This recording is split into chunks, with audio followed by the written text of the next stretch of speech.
Diba? Parang bastusan eh. Diba? Hindi naman ganun. Diba? Hindi naman ganun. Lahat naman tayo naglalaro ng basketball.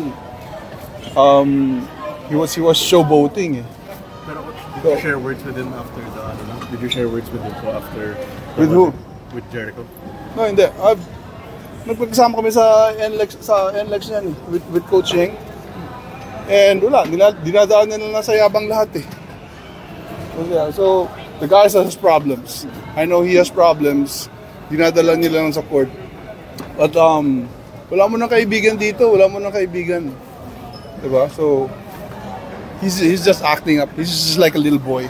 Kasi kanina, nang sinabi si Coach Jonas, ano nangyari sa inyong dalawa kanina? Coach Jonas? Oo, kasi parang medyo mainit siya sa'yo kanina. Wala, di ko naman alam eh.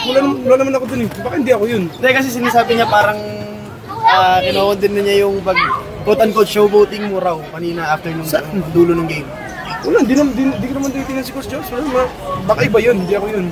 Di ba siya nga, ikaw yung ano lang, yung baka yung showboating, gano'n, yung antics. Baka yun yung... Wala naman akong ginagawa masama eh. Tumatalon-talon na naman ako. Tinira ako ni Bisotos eh. Ginagawa ko din siya. Wala naman akong ginagawa masama eh. Saan patapos na yung laro ito? Siyempre, tumatalon ako, masaya ako, panalo kami eh. Diba?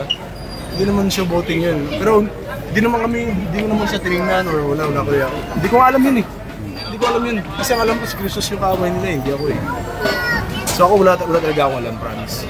Oh, tsaka magkasama naman kayo ni Coach Jonas dati sa LX. Wala naman problema ako si Jonas. Kilala ko naman yan. Kilala naman niya ako eh. Tsaka palagi kami magkasama dati niyan sa LX eh. Every morning nagsushooting nga kami yan palagi.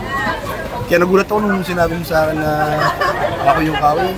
Wala. Di ko na talaga ako alam, promise. Hindi talaga ako alam. Jericho, this series, grabe yung emotions, intensity ng ano, would you say na mas ginaganahan ka, mas lumalabas yung laro mo pagka ganito ka kalakas yung at stake? Doon lumalabas yung laro pag